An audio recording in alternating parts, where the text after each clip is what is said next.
Imagine India in the early 1700s. This wasn't a land of poverty as often portrayed, it was a place of immense wealth. Travelers, from European merchants to Chinese scholars, wrote of its wonders. They spoke of cities grander than any they'd seen. They marveled at the bustling markets, overflowing with goods from across the known world. India was a hub of global trade. Its ships, laden with spices, textiles and precious stones, sailed to the ports of Asia, Africa and Europe. The Mughal Empire, then at its zenith, presided over a period of relative peace and prosperity. Its emperors, patrons of art and architecture, commissioned magnificent buildings and gardens.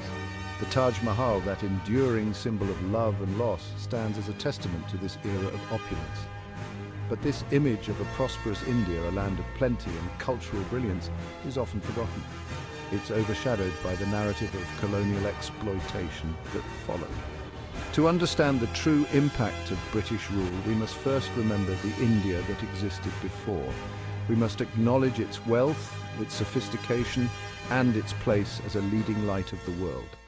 India's wealth wasn't just grand monuments and royal treasuries. It was rooted in the skill of its artisans and the richness of its land.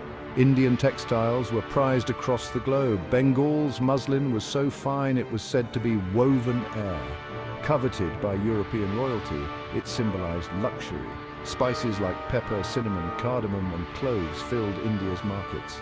Traded along ancient sea routes, they brought immense wealth. And the jewels? India was renowned for its gemstones. Diamonds from Golconda, rubies from Kashmir, and sapphires from Sri Lanka adorned royalty.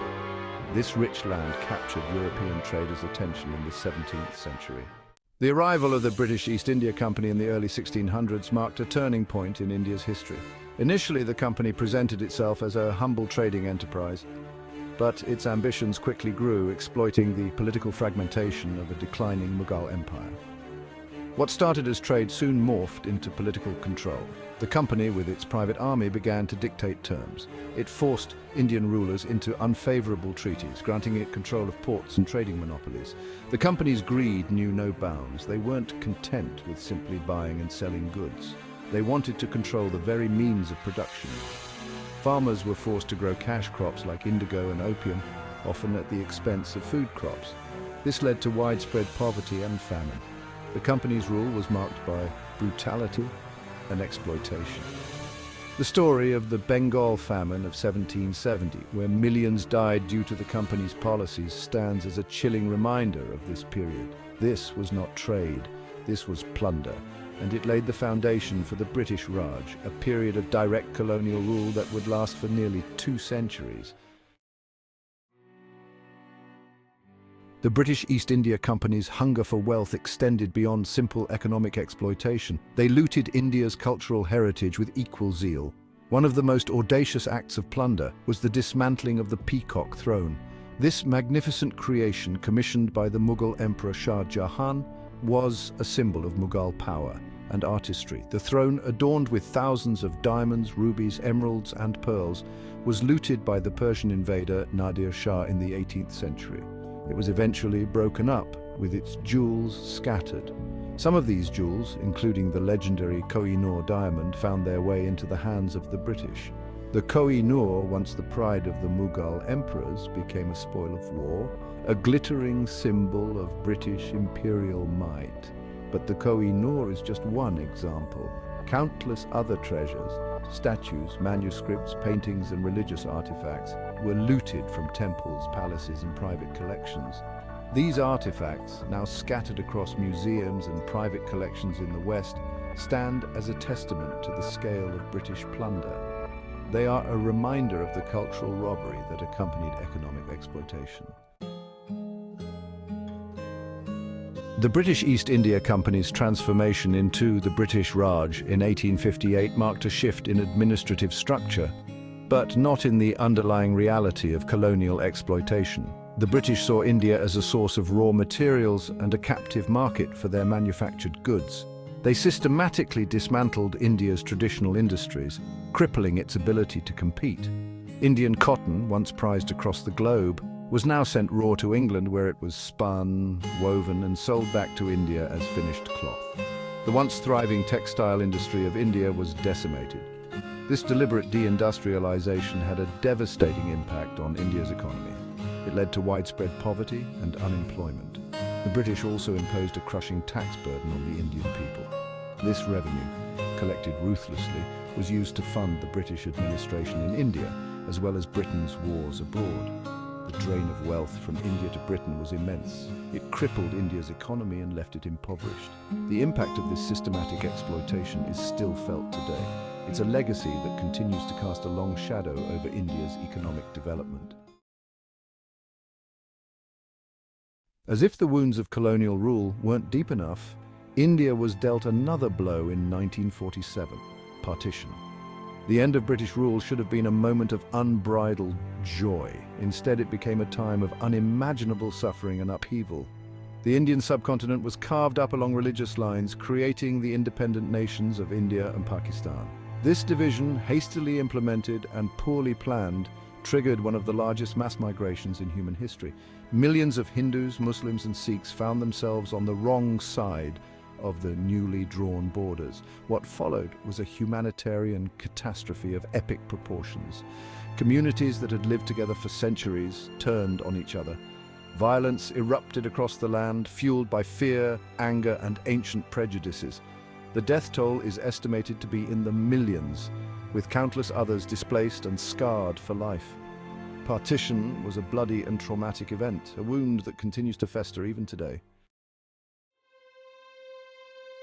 The human cost of partition was immeasurable, but the division of the subcontinent also resulted in the loss of cultural treasures and a fracturing of shared heritage.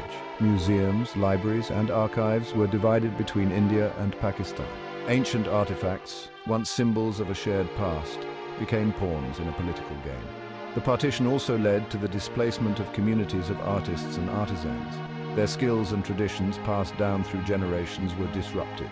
The loss of patronage and the trauma of displacement dealt a blow to India's cultural landscape. Partition wasn't just about drawing lines on a map, it was about dividing hearts and minds, fracturing a shared history and identity. The legacy of partition continues to shape the relationship between India and Pakistan. It's a reminder of the human cost of division and the enduring power of history to shape the present. When India finally gained independence in 1947, it was a nation exhausted by centuries of colonial exploitation and scarred by the trauma of partition. The economic challenges were immense. The new nation inherited a shattered economy, crippled industries, and a population struggling with poverty and illiteracy. The early years of independence were marked by a sense of urgency and a determination to rebuild. The government, led by Jawaharlal Nehru, embarked on an ambitious program of industrialization and social reform. They focused on building infrastructure, investing in education and healthcare, and promoting self-sufficiency. But progress was slow.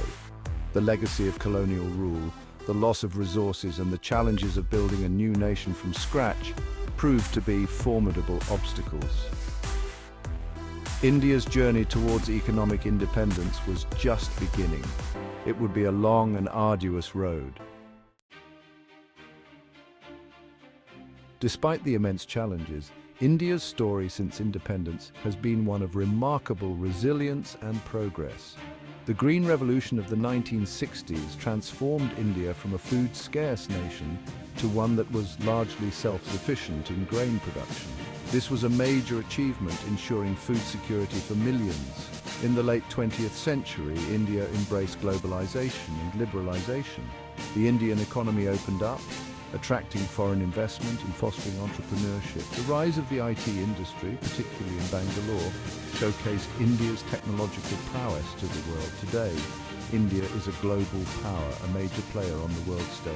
It's a land of contrasts, where ancient traditions coexist with cutting-edge technology. India's journey has been marked by both triumphs and setbacks. But through it all, the spirit of its people has shone through, a spirit of resilience, innovation, and an unwavering belief in a brighter future. India's story is a testament to the enduring power of the human spirit. From the heights of its pre-colonial glory to the depths of colonial exploitation, from the trauma of partition to the triumphs of its post-independence journey, India has faced every challenge with remarkable resilience. The journey has been long and arduous, the scars of the past are still visible, but India refuses to be defined by its past. It looks to the future with hope and optimism. India's story is far from over. It's a story that continues to be written every day by its people, its artists, its entrepreneurs, its dreamers. It's a story of resilience, of innovation, and above all of hope. It's a story that reminds us that even in the face of adversity, the human spirit can triumph.